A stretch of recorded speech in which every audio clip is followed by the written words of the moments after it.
जी आपण आज लहान लेकरं जी जन्माला येतात, आत्ताच आमचे फिरोज भाई यांनी एक सुंदरसं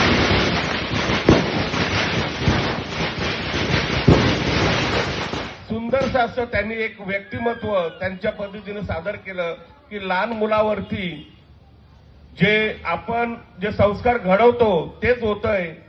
आपण पण लहानातून मोठे झालो आणि ही परंपरा कुठेतरी प्रत्येक गावामध्ये शहरामध्ये आज बघतो आहोत. खूप आनंद वाटतो आणि ही परंपरा आपण कुठल्या तरी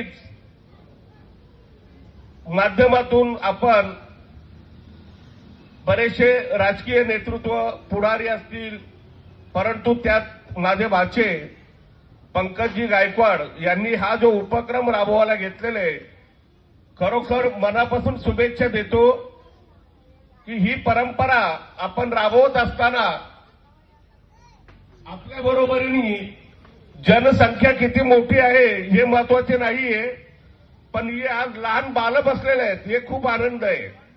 कारण आज आपण जो उपक्रम राबवत आहे पंकजी, रांगोळी स्पर्धा किंवा किल्ले गड हे लहानपणापासून आम्ही बघत आलो आणि बघत असताना सुद्धा आपल्याला एक अभिमान वाटतो की त्याच्यातून ती लहान लहान मुलं प्रत्येक वर्षी ज्यावेळेस दीपावली येते त्यावेळेस 15 दिवस अगोदरच ती बिचारी कुठलेही मतभेद न करताना सवंगडी एकत्र राबतात आणि त्यांचे ते चिमुकले हात त्या किल्ल्यांपर्यंत जसे जसे जातात ते बघत असताना आपल्याला खूप आनंदही वाटतो की राजे छत्रपती शिवाजी महाराजांची ज्यावेळेस असे किल्ले दर्शन हे होतो तर खरोखर मन भरून येतो की याच्यातून आपल्याला काहीतरी शिकण्यासारखं आहे. आणि लहान मुलांवरतीच आज डिजिटल सिस्टम आहे.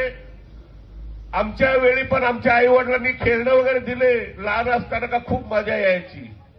मग भावंड सगळे मिळून त्या खेळण्यांच्या माध्यमातून आपण विरंगुळा मामांकडे जायचो, मावशीकडे जायचो. पण आज ते दिवस राहिलेले नाही. आज 3 वर्षाचा मुलगा झाला केजी पासून तर त्याच्यामध्ये जरा काय झाला का लगे मोबाईल आपण देतो आणि त्या मोबाईलचे दुष्परिणाम एवढे वाईट असतात सर की बोलून फायदा नाही. परंतु आज खरोखर आपले पंकज गायकवाड साहेबांनी जो हा उपक्रम राबवलेला आहे मी त्यांना शुभेच्छा देतो आणि असेच उपक्रम राबवत राहू दे मी त्यांना सदिच्छा व्यक्त करतो आणि मी माझे 2 शब्द इथं थांबवतो. जय भीम, जय बुद्ध, जय महाराष्ट्र. धन्यवाद.